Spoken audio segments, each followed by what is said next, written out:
primeira pergunta, pastor, vem da nossa irmã ouvinte Clara. Ela quer saber se ela está errada em pensar que a congregação cristã do Brasil é uma sociedade fechada, pois eles não dizimam, mas se ajudam mutuamente. Quero dizer, irmã, que a senhora acertou na mosca.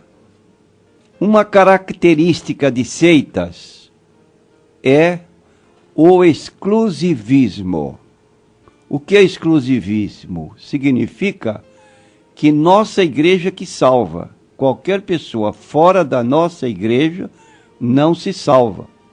Isso é uma declaração já muito antiga que é da Igreja Católica e faz parte do catecismo. Existe salvação fora da Igreja Católica Apostólica Romana? Não, não existe salvação fora da Igreja Católica Apostólica Romana, porque ela é comparada à Arca de Noé. Como ninguém se salvou fora da arca, ninguém se salva fora da igreja. Então, estas pequenas igrejas que têm surgido ultimamente, se aproveitam dessa declaração e tomam para si, literalmente, esse exclusivismo. Ora, como é que eu vou pensar e vou pregar que a minha igreja salva, se eu tenho uma Bíblia e ela declara que não há salvação em nenhum outro fora da pessoa de Jesus, de acordo com Atos 4:12? Cuidado com seitas exclusivistas que dizem: você está à beira do caminho. Nós estamos no caminho, a Santa Irmandade da CCB. Agora, na verdade, como diz a irmã, não dão o dízimo, porque dizem que o dízimo é da lei. Entretanto, nós sabemos pela Bíblia de Gênesis 14, 18 a 20, que o primeiro homem que deu o dízimo na Bíblia foi Abraão. Abraão viveu 430 anos antes de a lei ser dada. Como é que alguém declara, não dou o dízimo porque é da lei? Pergunto, Abraão era da lei? Anterior à lei. Viveu no tempo da lei?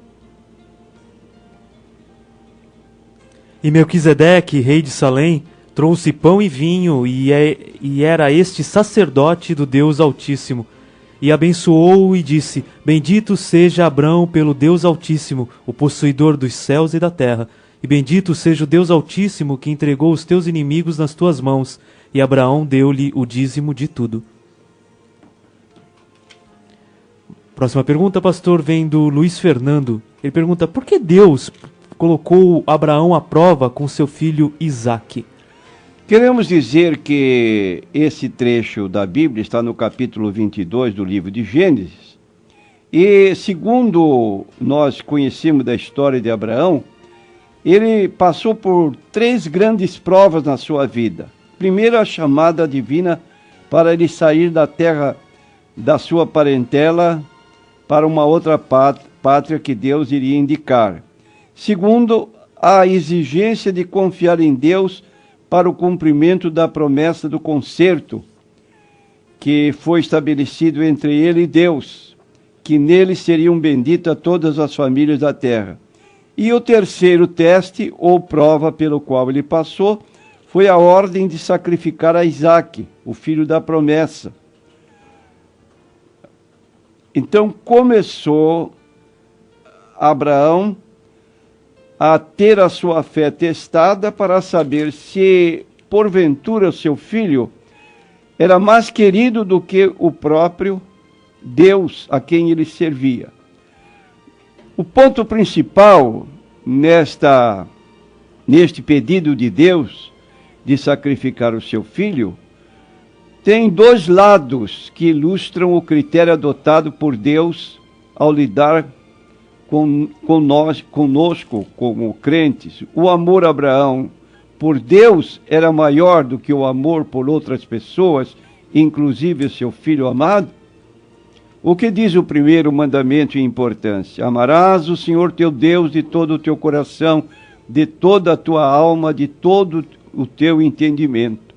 Então a esperança e a expectativa que Abraão tinha no cumprimento da promessa ainda se firmavam em Deus, onde ele passara agora a confiar noutra coisa, isto é, em Isaque. A pergunta seria esta: teria ele deixado de confiar em Deus e passaria a confiar no seu filho Isaque, que era o seu sucessor de todos os bens que ele possuía na terra e que daria continuidade à própria nação? Por meio dessa prova, Deus forçou Abraão a encarar essas perguntas e demonstrar se realmente temia e amava a Deus de todo o seu coração. Então Deus não queria realmente a morte física de Isaque. Tanto é que no momento em que Abraão levanta o cutelo, ele ouve a voz de Deus: não faças tal, agora sei que tu temes a Deus. Então foi providenciado um cordeiro que tomou o lugar de Isaque. Só que quanto ao Filho de Deus, Jesus Cristo, ele foi à cruz e morreu por nós para a nossa salvação.